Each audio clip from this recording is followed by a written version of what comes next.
మంచిర్యాల జిల్లా చెన్నూరు పట్టణంలో కూరగాయల వ్యాపారులు మున్సిపల్ కార్యాలయాన్ని ముట్టడించి ఆందోళన చేశారు. పట్టణంలోని మార్కెట్ ఏరియాలో కూరగాయల వ్యాపారం చేయకుండా మున్సిపల్ కమిషనర్ మురళీకృష్ణ వేధిస్తున్నారని వ్యాపారులు ఆరోపించారు.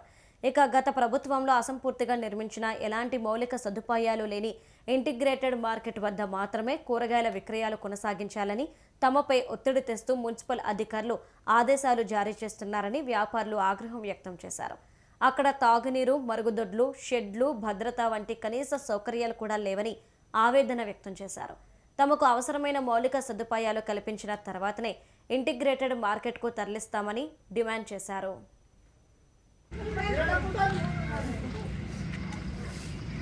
ఏం సౌకర్యం లేదు, మాకు లాట్రూమ్ లేదు, బాత్రూమ్ లేదు. ఈడ టైల్స్ వేస్తారంటారు, టైల్స్ లేదు. నీళ్ళు వాన కొడితే ఏడిపోతాయి నీళ్ళు.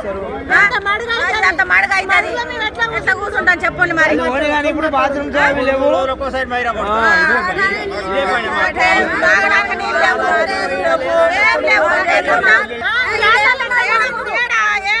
సౌకర్యం లేదు ఇక్కడ. ఇన్ని రోజులు లేదు, 15 రోజులకి ఏమొచ్చింది.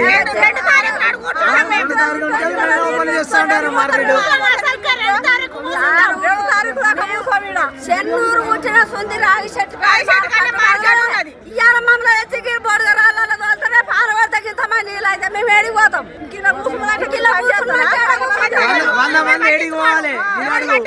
100 మందికి ఏడికి పోవాలి. బాత్రూమ్ ఉంటే లేడీస్ జెంట్స్ వీళ్ళందరూ ఏడిపోతారు. అందరు పోతారు మరి.